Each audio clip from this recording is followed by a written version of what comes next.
오늘 말씀 제목은 예수의 오심 회복의 시작입니다. 올 한 해에도 크고 작은 재해가 있었는데 특히 자연재해가 많이 있었습니다. 그 가운데에서 산불이 많이 발생을 해서 피해가 막심한 그런 지역이 지구 도처에서 있었습니다. 그 하나님은 그 폐허가 된 이 지구, 혹자는 지구의 기후온난화 때문이라 그렇게 얘기하는 사람도 있고, 그 모든 이야기는 다 가짜 뉴스다 그런 사람도 양분되어 나타나는데, 그 소나무 종자 가운데에서 어떤 소나무는 그 소나무가 솔방울 안에 있는 씨로 번식을 하는데, 그 다람쥐 야생 동물이 그 솔방울을 다 먹어 치우는 바람에 대부분은 그 씨앗이 땅속에서 발아가는 그런 확률이 떨어지지만, 이 소나무 종자는 도무지 이 망치로도 부술 수 없을 만큼 단단한 그런 껍질에 쌓여 있어서 어떤 동물도 피해를 줄 수 없는 그런 종자가 있다고 그래요. 그런데 어떤 때 이 씨앗이 발아하냐 하면, 주변이 뜨거워질 때, 온도가 올라갈 때 그 씨앗이 벌어진다는 거예요. 그래서 산불이 나서 주변에 있는 다른 종류의 소나무들, 나무들 전부 다 타서 잿더미가 되었는 그런 상황에서 이 소나무는 자기의 시간을 맞이한 것처럼 그 뜨거워진 그 지표에 온도를 통해서 그 씨앗이 벌어져서 그 다음 봄에 일제히 다 땅속에서 싹을 내물어 몇 년 뒤에는 전부 그 소나무 군으로서 덮어지는 그런 놀라운 회복을 한다.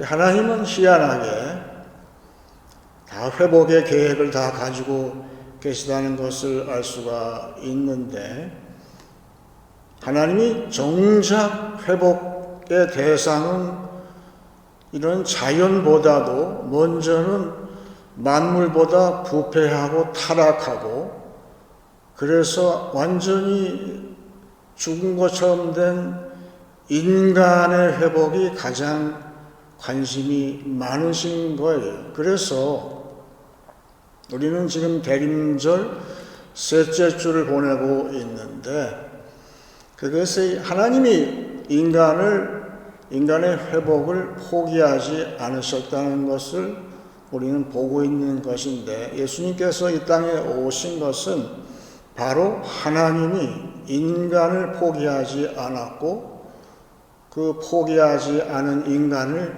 다시금 회복시키려고 하는 그러한 계획 가운데에서 예수가 오셨어요.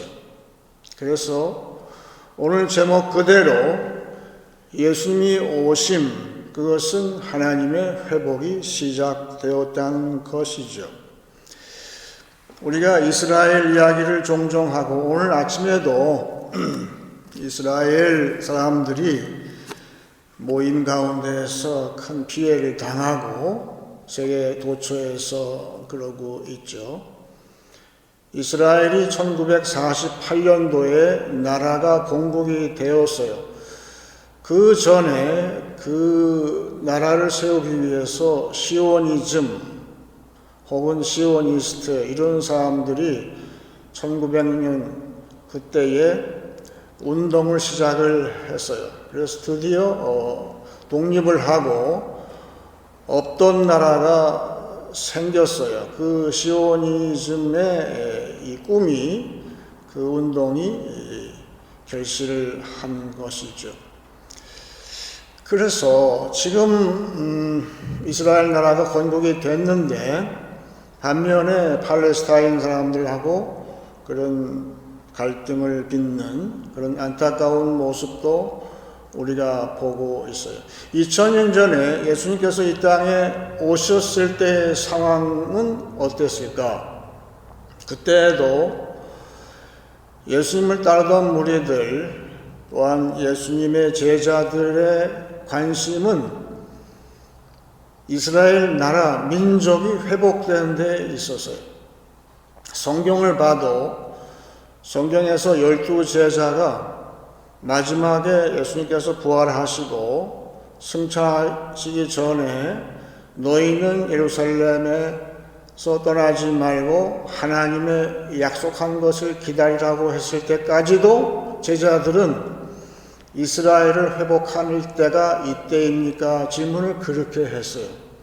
근데 예수님은 딱 잘라서 이야기하시기를 그때 시간은 너희의 알 바 아니다. 그렇게 얘기를 왜 그렇게 하셨을까? 예수님께서 염두에 두신 회복은 어떤 회복인가?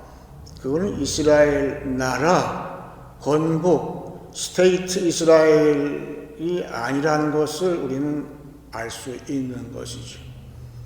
예수님이 회복의 초점은 인간 자체에 있다는 걸 우리는 명심을 할 필요가 있는 것이죠.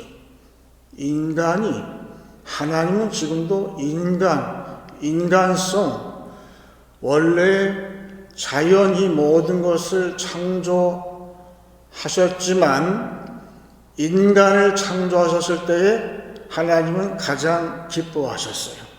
손뼉을 치고 기뻐하셨어요. 그만큼 인간에 관심이 있고 이 자연계의 이 모든 파괴 현상은 인간이 회복되어야만 그것이 순차적으로 이루어지는 것이다. 우리는 그렇게 믿는 것이죠. 그래서 우리가 아는 엠마오 제자들도 예수님이 부활하셨는데 부활하신 예수님을 붙잡고서 얘기할 때에도 저들 두 사람의 관심은 이스라엘 나라의 회복, 그 로마의 발굽에서 벗어나는 나라가 언제 회복될 것인가에 대해서 예수님을 쫓아다녔다. 그렇게 지금 이야기를 하고 있는 게 누가복음 24장 21절입니다.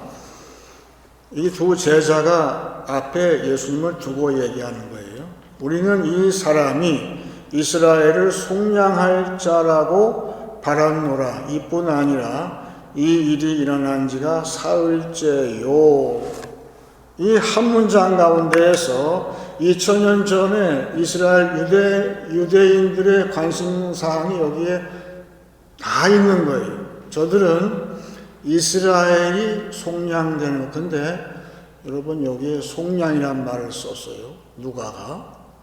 누가는 사도행전도 지었고 성령 체험을 한 사람이 따라서 여기에 속량을 쓴 누가의 의도는 예수님의 관심사항이 이스라엘 나라가 아니라 뭐죠?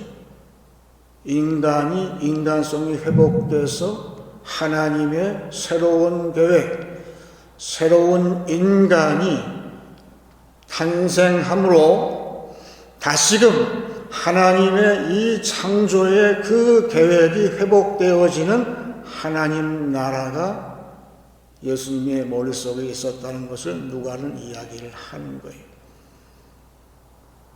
하나님의 관심사항은 지금 하나님 나라에 있는 거예요. 즉 그걸 이어받아서 사도 바울은 로마서에서 이야기하기를 먼저는 하나님은 인간이 회복되는 것, 그 부패한 죄로 인해서 죄에 잡혀서 죄의 종이 된 인간이 예수의 피로서 믿음으로써 회복이 되어지는 그 역사를 먼저는 이방인들이 먼저 회복이 된다고 이야기를 했어요. 이방인들이, 즉 교회가 탄생하고 교회가 새로운 인간이 회복된 모습의 그 교회를 통해서 그 모습을 보고 원 백성인 유대인들이, 이스라엘이 시기함으로, 배가 아파서 시기함으로, 우리는 본 백성인데 저들은 우리가 볼 때 이방인, 말도 안 하는 이방인들인데 왜 하나님의 성령은 저들한테 먼저 역사하는가? 그래서 이스라엘이 그때에 민족적으로 깨어나서 그 속량되어지는, 누가 지금 여기 써 있는 속량, 영어로 redeem이에요. redeem. 예수께서 자신의 몸을 바쳐서 값을 치르고 이 죄악에서 끄집어내서 사람이 죄의 문제만 해결되게 되면 인간이 되는 거예요. 모습은 인간인데 죄를 청산하지 않았을 때 그건 인간의 모습이 아니에요. 인간 아니에요. 인간의 모습은 보이지만 아직도 죄에 잡혀있는 구습에 살고 있기 때문에 하나님 보시기에 안타까워하시고 하나님이 기뻐하실 수가 없는 그런 존재로 살기 때문에 그렇다는 것이죠. 그 독일에 저도 안 가봤는데 독일에 가서 차를 몰아볼 기회가 없어서 독일의 그 유명한 고속도로 아우토반 말만 들었어요. 그런데 일찍이 몇십 년 전에 한국의 박정희 대통령이 아우토반을 목격을 했어요. 아우토반은 그 2차 세계대전의 전쟁의 폐해 가운데에서 다 파괴된, 폐허가 된 그런 독일을 복구하는, 회복하고 경제를 다시 회복하고, 그래서 라인강의 기적을 이룬 그 시작이 되는 게 아우토반이라고 그러죠. 그 이야기를 듣고 이 대통령이 결심을 하죠. 이 남한 땅에도, 북한은 모르겠거니와 남한 땅에도 아우토반 같은 고속도로를 지어야 되겠다. 아마 박정희 대통령 머릿속에는 비전이 있었을 거예요. 온 나라가 이 도로가, 큰 도로가 이렇게 건설됨으로 해서 물자가 왕래하고, 그리고 사람들이 왕래하고, 물건을 만들어서 수출하는 항구로 왕래하고, 또 수입 물품이 전국에 배송되어지는 그런 모습을 아마 비전으로 아마 그려봤을 것 같아요. 그래서 그분의 꿈은 뭘까요? 5,000년 찢어지게 가난한 민족, 몇 사람 빼고는 전부 가난해서 먹을 것이 없는 그런 민족이 이제 가난해서 회복이 돼서 모든 민족이 배부르게 우리도 한번 잘 살아보는 그런 모습, 민족의 회복을 꿈꿨는데, 오늘 이사야는 그런 하이웨이, 고속도로의 그런 비전을 지금 보고 있어요. 이사야가 본 그대로 이제 그때가 되면 모든 만물이 회복이 될 텐데, 사막에서 꽃이 피고, 그런데 가장 중요한 하이라이트는 뭐냐? 그 사막 황무지에 고속도로가 건설될 것이다 그랬습니다. 8절 보세요. 거기에 대로가 있어 그 길을 거룩한 길이라 일컫는 바 되리니 깨끗하지 못한 자는 지나가지 못하겠고 오직 구속함을 입은 자들을 위하여 있게 될 것이라. 우매한 행위는 우매하다고 했어요. 인간의 모습은 있지만 그 죄가 지배하고 있는 우매한 행위는 그 길로 다니지 못할 것이며 거기에는 사자가 없고 사나운 짐승이 그리로 올라가지 아니하므로 남을 괴롭히고 그리고 그 사악한 모습으로 행세하는 인간들은 거기 못 들어온다, 그 얘기. 그것을 만나지 못하겠고 오직 구속함을 받은 자만 그리로 행할 것이며. 여러분, 고속도로, 일반 도로는 상행선이 있고 서울에서 부산 가는 하행선도 있고 부산에서 수출해서 올라오는 상행선도 있죠. 하행선, 상행선. 먼저 예수께서 내신 이 길은 어떠한 길인가? 모든 죄인이 예수의 피를 믿고 죄에서 속량받은 인간들이 하나님께 나오는 상행선이 있다는 거예요. 그럼 상상해 보세요. 그 하이웨이 쫙 올라오는데 서울로 쫙 올라오는 거예요. 그것을 거룩한 길, 의의 길이라고 했어요. 의의 길이에요. 의의 길. 예수의 피로 믿음으로 하나님의 옳다함을 받는 길, 그 길을 내시기 위해서 예수님께서 그 희생을 치르고 지금 예수님의 지금 강림하시는 것은 바로 그 길을 내서 타락한 인간을 회복하시기 위해서 그 회복에 근데 주된 것은 그 길이라, 의의 길을 내시기 위해서. 그런데 하행선은 뭘까요?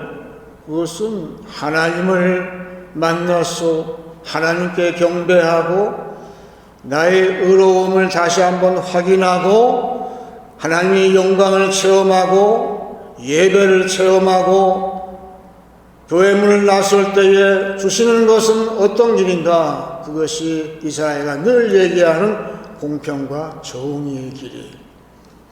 신약에서는 소금과 빛의 길이고 이 길이 하행선이 있음으로 말미암아서 전국에 전 세계에 공평과 정의 모든 것이 회복되어지고 질서가 잡히고 그럴 때에 먼저 교회가 회복이 되고 인간이 회복될 때에 드디어 사막에서 물이 나오고 꽃이 피고 또 사람들이 약한 것이 다 회복이 되어지고 말 못하던 사람이 말을 하고 귀가 안 들려서 보청기를 쓰던 사람이 귀가 잘 들리고 모든 것이 사람과 모든 피조물이 다 회복이 되어지는 것은 바로 거룩한 길. 여러분, 경부고속도로 아우토반은 인간이 지었지만 이 의의 길, 공평과 정의의 길은 인간이 짓는 게 아니에요. 왜? 거룩한 길, 곧 하나님의 위에서부터 주시는 은혜로 건설되는 길, 그 길이 이제 건설되는 것이다. 그것이 회복을 위한 움직임이라 하는 것이죠. 여러분, 저도 안 가봤지만 아프리카에 사하라 사막이 있잖아요. 아프리카 대륙의 거의 4분의 1을 차지하고 있는 사막인데 이 사하라 사막이 아주 오랜 옛날에는 사막이 아니었다는 거예요. 거기엔 비도 내리고 비도 많이 오고 강도 흐르는 그런 흔적이 지금 거기에 그 벽화라든지 거기에 남아있다는 거예요. 여러분, 문제가 뭘까요? 그러면 이 지금은 도무지 생물이 살지 못하는 사막인데 이 사하라 사막이 다시 회복이 될 수 있을까요? 이건 비전 문제예요. 사람이 계획의 문제가 아니라 먼저 사하라 사막이 옥토가 된다는 비전이 있어야만 회복이 되는 거예요. 그런 것처럼 회복의 가장 중요한 것은 물인데, 이 물의 비전에 대해서 성경에서 에스겔 선지자만큼 비전을 품은 자가 없었죠. 에스겔이 보니까 그날에 이제 강이 흐르는데, 그 강은 특이한 강이고 하나님의 전에서부터 발원하는 생수의 강인데, 이 생수가 이르는 곳마다 모든 피조물이 다시 회복이 되어지는 그런 비전을 에스겔서 47장에 봤어요. 거의 9절에 이렇게 적어놨습니다. 이게 에스겔이 본 비전이에요. 이 강물이, 이건 교회에서 생수, 곧 뭡니까? 교회에 다시금 은혜의 담비가 한없이 내려서 교회의 말씀의 생수의 강이 흘러서 이 강물이 이르는 곳마다 번성하는 모든 생물이 살고 또 고기가 심히 많으리니 이 물이 흘러 들어가는 감으로 바닷물이 되살아나겠고 이 강이 이르는 각처에 모든 것이 살 것이다. 이건 다 살리는 물이에요. 무슨 말입니까? 여러분, 자연재해가 많고 지구온난화가 되어서 걱정이다. 이건 끝났다. 다 벌벌 떨고 어떻게 하면 나만 좀 잘 살아볼까 그러고 있지만, 하나님의 회복은 먼저는 인간의 회복인데 먼저는 교회가 회복이 되어야 한다는 것을 알 수가 있어요. 하나님은 지금 교회를 먼저 회복 중이세요. 교회 회복이 무엇입니까? 하늘에서 은혜의 생수의 물이 빗줄기가 내려오는 것. 그래서 교회에서 먼저 생수의 근원이 터지고 그것이 세상으로 흘러갈 때 아까 이야기한 공평과 정의의 강물이 흐르는 곳마다 모든 것이 다 소송된다고 그랬어요. 여기 보니까 이 물은 그냥 물이 아니에요. 원뜻이 프레시 워터예요. 오염되어 있는 물이 깨끗하게 먹을 수 있는 물이 된다. 가능할까요? 가능하고도 남죠.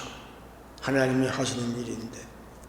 그래서 오늘 말씀에 나온 것처럼 이 사막이 물이 흐르니까 사하라 사막이 글쎄 강이 흐르고 모든 것이 옥토가 되는 거예요. 지금 지구온난화 얘기를 하는데 지구 변화가 좋은 쪽으로 지금 되는 거예요.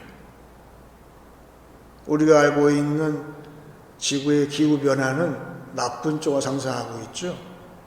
근데 예수님께서 시작하신 이 회복은 지구의 변화가 좋은 쪽으로, 선한 쪽으로, 진짜 아름다운 쪽으로 변화되는 그 시간이 온다는 거예요. 그게 여러분과 저의 믿음이에요. 그래서 사람이 회복이 되고 인간성이 회복이 될 때에 그러면 회복의 그 증거가 뭘까? 여자아이 둘이 노는데 서로 여기 북미에서는 서로 말이 다른 민족이 다민족 사회다 보니까 말을 못 알아들어요. 근데 어른들 같으면은 서로 말을 안 하고 가만히 있을 텐데 여자아이 둘은 5분도 안 돼가지고 친해져가지고 막 깔깔대고 막 장난치고 노는 것을 보고서 그 한 여자아이 엄마가 나중에 물어봤어요. 야, 너희들은 말도 안 통하는데 어떻게 그렇게 잘 노냐? 했더니 엄마 그것도 몰라? 우리들은 서로가 깔깔대는 그 이유는 알고 있거든. 신나게 논다는 거예요. 전설에 의하면은 아담이 하와를 처음 만났을 때 한 이야기, 당신은 내 뼈 중에 뼈요 내 살 중에 살이요 했더니만 그 이야기를 듣는 여자하고 그 말을 한 남자가 배꼽을 잡고 웃었다고 그런 전설이 있어요. 인간이 회복이 됐을 때에 가장 먼저 표시하는 것은 기쁨이에요. 기쁨이에요. 대림절 소를 4개를 키잖아요. 그 중에 하나가 뭐죠? 영어로 joy, 기쁨. 예수님이 회복이 된, 예수님이 오셔서 회복된 인간의 징후, 그것은 슬프던 마음이 다 달아나고 기뻐하는 마음. 사람이 기뻐할 때 다른 처음 보는 사람도 좋아하더라고요. 그죠? 막 찡그리고 막 슬퍼가지고 또 사나 올라가면 도망가요. 하지만 처음 보는 사이인데 내가 만면의 웃음을 품고 있으면 서먹서먹한 게 다 없어지고 가까이 친해지는 그 아이들처럼 그렇게 된다는 사실을 우리는 경험적으로 알 수 있는데, 그런데 교회에서 변화된 인간, 우리가 은혜 받은 그러한 성도의 기쁨은 반짝하는, 코미디언이 웃겨가지고 웃는 반짝하는, 멋진 드라마를 보았을 때 반짝 웃는 그런 웃음이 아니라고 오늘 이사야는 이야기를 합니다. 마지막 절 10절 보십니다. 여호와의 속량함을 받은 자들이 돌아오되 노래하며 시온에 이르러 그들의 머리 위에 영영한 희락을 띠고 기쁨과 즐거움을 얻으리니 슬픔과 탄식이 사라지로다. 예수를 영접한 자, 예수의 피의 공로로 속량함을 얻고 구속함을 받은 자, 구원받은 자의 모습은 영영한 희락이라고 그랬어요. 여기 영영한이 무슨 말입니까? 영원한 그 뜻이에요. 교회의 기쁨, 성도의 기쁨은 잠시가 아니에요. 내 속에 영원한 희락이 있어요. 그게 우리 기쁨의 원천이에요. 원천. 그 기쁨이 내 안에 있는데 끝까지 있고 잠시 고생하고 잠시 어렵고 잠시 서러움 받는 게 무슨 대수가 되겠어요? 대수가 돼요? 대수가 안 돼요. 우리한테는 영원한 영영한 희락이 있어요.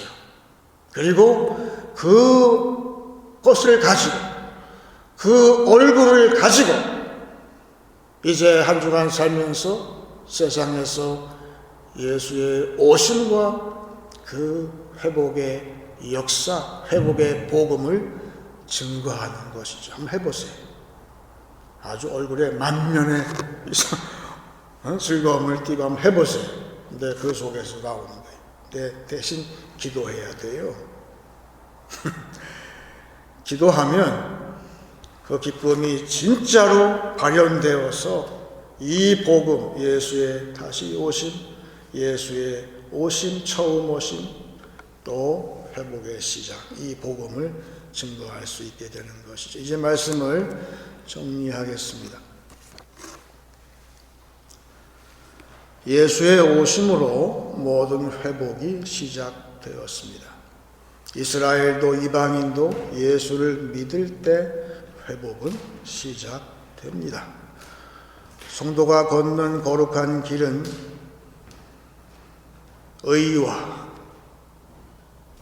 공평과 정의, 의의 길과 공평과 정의의 두 방향의 하이웨이입니다. 인간과 자연은 교회로부터 말씀의 생수의 강이 흘러갈 때에만 회복될 것입니다. 영영한 희락을 띠고 예수의 오심과 회복의 복음을 증거하는 한 주간 되시길 축원합니다. 이제 찬송 242장 하시겠습니다.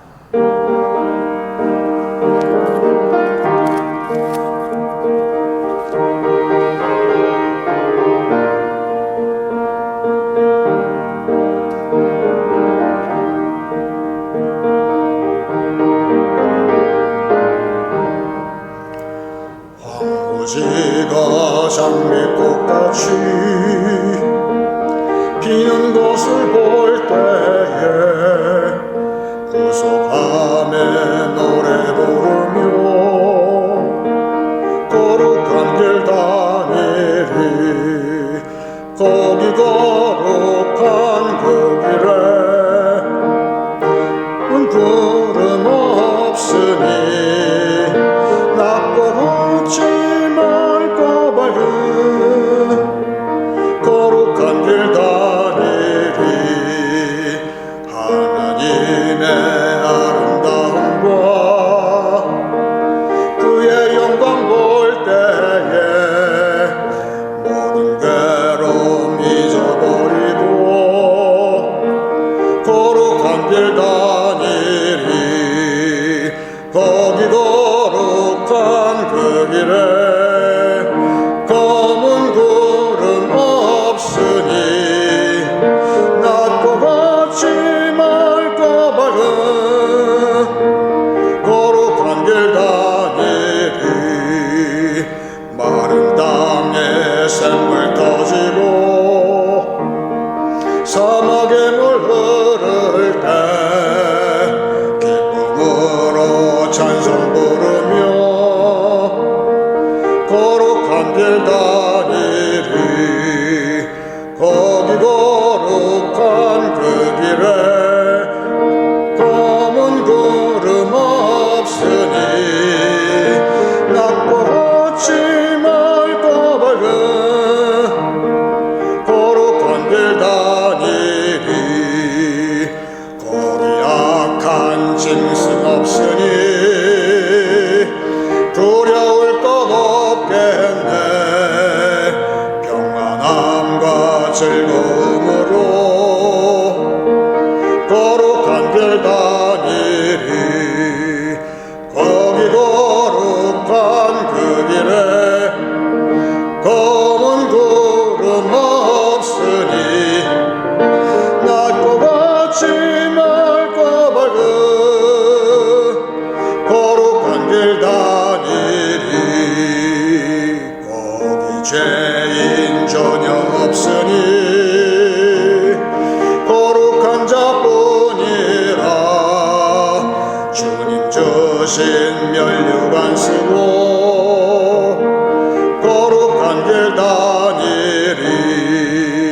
거기 거룩한 그 길에 검은 구름 없으니 낮과 같이 맑고 밝은 거룩한 길 다니리. 아멘. 이제 기도할 때 오늘 본문 8절에서 10절까지 읽고 같이 기도하기 원합니다. 거기에 대로가 있어 그 길을 거룩한 길이라 일컫는 바 되리니 깨끗하지 못한 자는 지나가지 못하겠고 오직 구속함을 입은 자들을 위하여 있게 될 것이라.